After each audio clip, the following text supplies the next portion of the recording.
Hello students, black body radiation में आज हम पढ़ने वाले हैं एनर्जी डिस्ट्रीब्यूशन फंक्शन के बारे में। So I hope you are ready with your pen and paper. So without wasting much time let us start this video. तो इस वीडियो को शुरू करने से पहले एक इम्पॉर्टेंट इंस्ट्रक्शन कि इसके जस्ट पिछले वीडियो में हमने ब्लैक बॉडी रेडिएशन के बारे में पढ़ा था, जिसमें हमने प्लांक्स लॉ और वेन्स डिस्प्लेसमेंट लॉ के बारे में पढ़ा था। तो अगर वो वीडियो आपने देखा है तभी जाके इस वीडियो में आपको सारी बातें अच्छे से समझ में आएगी। तो जल्दी से वो वीडियो देख लेना और बाद में ही ये वीडियो को देखने की शुरुआत करना। तो सबसे पहले तो एनर्जी डिस्ट्रीब्यूशन फंक्शन यानी क्या वो समझ लेते हैं। तो इसके जस्ट पिछले वीडियो में हमने ब्लैक बॉडी रेडिएशन के बारे में पढ़ा था। ब्लैक बॉडी यानी क्या, हमने ये देखा था कि एक ऐसा बॉडी जो खुद में से हर एक तरह के की जो वेवलेंथ के रेडिएशन होते हैं वो एमिट करते हैं। यानी ब्लैक बॉडी एक ऐसा बॉडी होता है जो हर एक वेवलेंथ के रेडिएशन को खुद में से एमिट करता है, खुद में से बाहर निकालता है। अब जो रेडिएशन निकल रहे हैं हर एक वेवलेंथ के, वो रेडिएशन के अंदर एनर्जी किस तरीके से डिस्ट्रीब्यूट होती है, उसके एनालिसिस को हम क्या बोल देंगे, energy distribution function. So I hope बात समझ में आ गई होगी कि ब्लैक बॉडी जब हर एक वेवलेंथ की रेडिएशन को निकालता है खुद में से, तो वो जो सारे रेडिएशन है उसके अंदर एनर्जी किस तरीके से डिस्ट्रीब्यूट की गई होती है, उसे हम क्या बोल देंगे, एनर्जी डिस्ट्रीब्यूशन फंक्शन।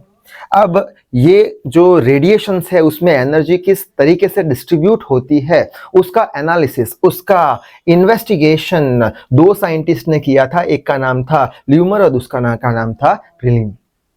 तो ये दोनों साइंटिस्ट ने क्या किया था कि जो ब्लैक बॉडी रेडिएशन को एमिट करती है उनके अंदर एनर्जी किस तरीके से डिस्ट्रीब्यूट है उसको फाइंड करने की कोशिश की थी, उसका एनालिसिस करने की कोशिश की थी।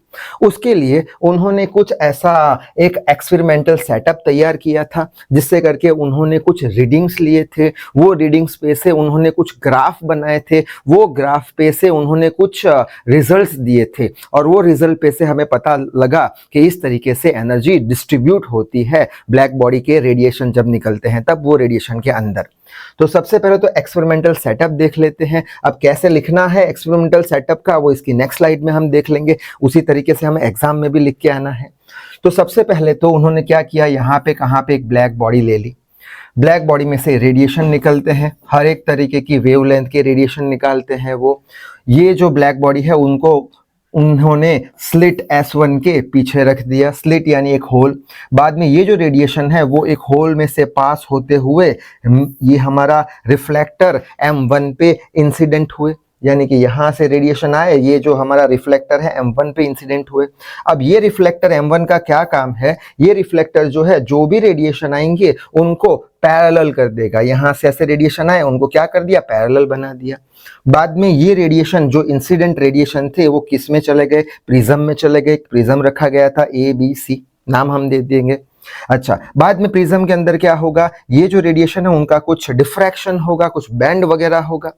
बाद में यहाँ से जो रेडिएशन निकलेंगे उसे हम इमर्जेंट रेडिएशन या फिर इमर्जेंट रे बोल देंगे या फिर इमर्जेंट रेडिएशन बोल देंगे। यहाँ से जो रे बाहर निकले उसको हमने इमर्जेंट नाम दे दिया।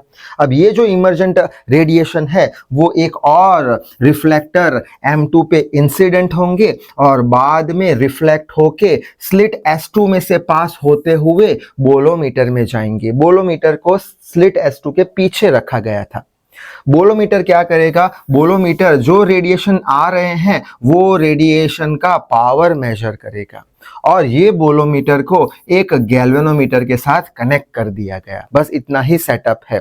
सेटअप में क्या लिखना है हमें, सबसे पहले तो रेडिएशन आए, वो स्लिट S1 में से पास होके रिफ्लेक्टर M1 पे इंसिडेंट हुए। रिफ्लेक्टर M1 ने क्या किया, पैरेलल बीम बना दी। पैरेलल बीम प्रिज्म के अंदर गई। प्रिज्म में से क्या हुआ, डिफ्रैक्शन हुआ, निकली जो रे उसको इमर्जेंट रे बोल दिया। वो रिफ्लेक्टर M2 पे इंसिडेंट हुई। बाद में ये स्लिट के पीछे बोलोमीटर रखा था, वहां पे ये रेडिएशन चले गए। बोलोमीटर पावर मेजर करता है रेडिएशन का और ये बोलोमीटर को एक गैल्वेनोमीटर से कनेक्ट कर दिया। अब एग्जाम में कैसे लिखना है, तो यहाँ पे बोर्ड पे लिखा हुआ है, ऐसे ही लिखना है। क्या लिखा है, the radiation from the black body passes through the S1 and incident on M1 reflector. ठीक है, वही बात लिखी है। कहाँ से निकला, स्लिट S1 में से निकला और M1 रिफ्लेक्टर में से पास हुआ। M1 रिफ्लेक्टर ने क्या कर दिया, पैरेलल बीम बना दी। तो वही बात लिखी है। After reflection, beam becomes parallel and falls on the prism ABC. Parallel beam किस पे फॉल हो गई? प्रिज्म पे फॉल हो गई। प्रिज्म क्या करेगा? रिफ्रैक्शन करके इमर्जेंट रे बनाएगा। इमर्जेंट रे रिफ्लेक्टर M2 पे जाएगा और बोलोमीटर में जाएगा। बोलोमीटर स्लिट S2 के पीछे रखा गया है, तो वही लाइन लिखी है।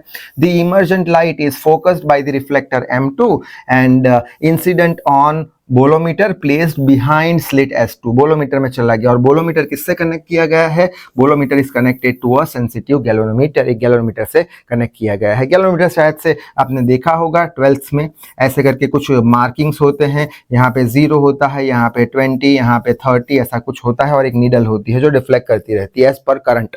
ठीक है, बस अब गैल्वेनोमीटर का एक्चुअल में काम क्या है कि गैल्वेनोमीटर का नीडल जितना डिफ्लेक्ट करेगा उतने ही इंटेंसिटी का ग्राफ बन पाएगा।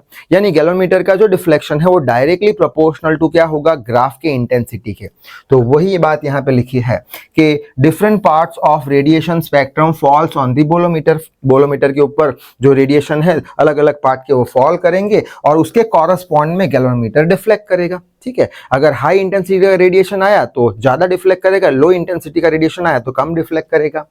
The intensity of each graph is directly proportional to deflection of galvanometer. जो ग्राफ हम बनाने जा रहे हैं वो ग्राफ की जो इंटेंसिटी होगी वो किसके प्रोपोर्शन में होगी? जितना ज्यादा डिफ्लेक्ट किया उतनी ज्यादा इंटेंसिटी। तो उन्होंने क्या किया? ये प्रैक्टिकल सेटअप से गैल्वेनोमीटर के डिफ्लेक्शन से बोलोमीटर की हेल्प से ऐसा कुछ ग्राफ बनाया। यहाँ पे देख सकते हैं कि यहाँ पे पिक पॉइंट ये ग्राफ का ऊपर है, यानी कि गैल्वेनोमीटर का डिफ्लेक्शन कम है। टेम्परेचर बढ़ाया थोड़ा, 904 से 1095 टेम्परेचर, ब्लैक बॉडी का टेम्परेचर बढ़ाया हमने, तो क्या हुआ? नीडल जो है गैल्वेनोमीटर का और डिफ्लेक्ट किया, यानी इंटेंसिटी और बढ़ गई। ये एनर्जी है हमारा, ये वेवलेंथ है। और टेम्परेचर बढ़ाया तो गैल्वेनोमीटर का डिफ्लेक्शन और बढ़ गया। ठीक है, तो इस तरीके से उन्होंने कुछ ग्राफ बनाया और ये ग्राफ कौन सा ग्राफ है? इंटेंसिटी एनर्जी की वर्सेस वेवलेंथ। तो वही लिखा है, above curve shows the intensity of energy and wavelength of the radiation at different temperature. अलग अलग टेम्परेचर पे हमने ग्राफ बनाया है, एनर्जी कितनी निकलती है वो बोलोमीटर ने पावर मेजर किया, गैल्वेनोमीटर ने क्या किया? डिफ्लेक्शन शो किया। जितना ज्यादा डिफ्लेक्शन उतना ज्यादा एनर्जी का इंटेंसिटी। शायद से बात समझ में आ गई होगी। अब ये ग्राफ से हमें कौन से रिजल्ट्स मिले? ये रिजल्ट्स हमें एनर्जी डिस्ट्रीब्यूशन बताते हैं। तो फर्स्ट रिजल्ट हमें ये मिला कि दी energy is not uniformly distributed at a temperature.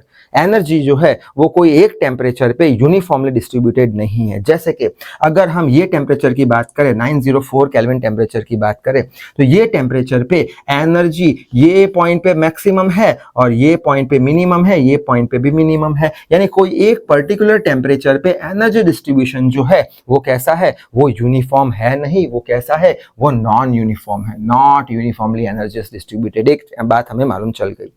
और जहां पे हमें पिक पॉइंट मिल रहा है, हर एक ग्राफ का पिक पॉइंट मिल रहा है, उसे हम लैम्बडा एम बोल देंगे। ठीक है, लैम्बडा एम यानी वेवलेंथ की मैक्सिमम एनर्जी। ये वेवलेंथ की मैक्सिमम एनर्जी इतनी है, जिसे लैम्बडा M1 बोल देंगे। ये हो गया दूसरा पिक पॉइंट, लैम्बडा M2 यानी ये वेवलेंथ की मैक्सिमम एनर्जी। ठीक है, ऐसे ही ये लैम्बडा M3 यानी कि ये वेवलेंथ की मैक्सिमम एनर्जी। ठीक है, ऐसे ही लैम्बडा M4 और लैम्बडा M5 ऊपर आ जाएगा। ठीक है, अच्छा आगे बढ़ लेते हैं कि और क्या रिजल्ट जानने को मिला कि intensity of energy increases up to certain limit या एक्सटेंट कॉल लैम्बडा एम। ये बात जानने को मिली कि जो एनर्जी होती है, एनर्जी इंटेंसिटी, एनर्जी की जो इंटेंसिटी होती है वो एक पॉइंट तक बढ़ती है, बस फिर घटना चालू कर देती है। एक पॉइंट पे एनर्जी बढ़ती है, बस एक लिमिट तक बढ़ती है, फिर घटना चालू कर देती है। एक पॉइंट तक बढ़ती है, फिर घटना चालू कर देती है। यानी इंटेंसिटी एनर्जी की एक पॉइंट तक ही बढ़ती है, सर्टेन एक्सटेंट तक ही बढ़ती है, फिर घटना चालू कर देती है। इसलिए बोलते हैं कि एनर्जी नॉन यूनिफॉर्मली डिस्ट्रीब्यूटेड है। ठीक है, नेक्स्ट रिजल्ट क्या मिला कि the dotted line represents the lambda m at various temperature. ये जो ग्रीन कलर की डॉटेड लाइन बनाई है वो क्या बताता है? वो अलग अलग टेम्परेचर पे लैम्बडा एम की वैल्यू बताता है। अलग अलग टेम्परेचर पे लैम्बडा एम की वैल्यू बताता है। यहाँ पे लैम्बडा M5 आ जाएगा। ठीक है, अलग अलग टेम्परेचर पे डॉटेड लाइन क्या बताता है? लैम्बडा एम की वैल्यू बताता है। ठीक है, नेक्स्ट है lambda m into T is constant which is called as Wien's displacement law। ये पिछले वीडियो में हम ये पूरा इक्वेशन समझ चुके हैं, तो यहाँ पे एज अ रिजल्ट हम याद रखेंगे, वहां पे इसका सारा एक्सप्लेनेशन हम कर चुके हैं। ठीक है, नेक्स्ट रिजल्ट क्या मिला कि as temperature increases energy increases for all wavelength. Graph वैसे हम देख सकते हैं, जैसे जैसे हम टेम्परेचर बढ़ाते जाएंगे तो ये जो हमारी एनर्जी है ये एनर्जी बढ़ती जाएगी, ठीक है। यानी टेम्परेचर बढ़ाने पर एनर्जी एपिक पॉइंट भी बढ़ता गया, ठीक है। तो टेम्परेचर बढ़ाने पर एनर्जी भी बढ़ती गई। एनर्जी कैसे बढ़ेगी? तो एनर्जी बढ़ेगी T⁴ के प्रोपोर्शन में।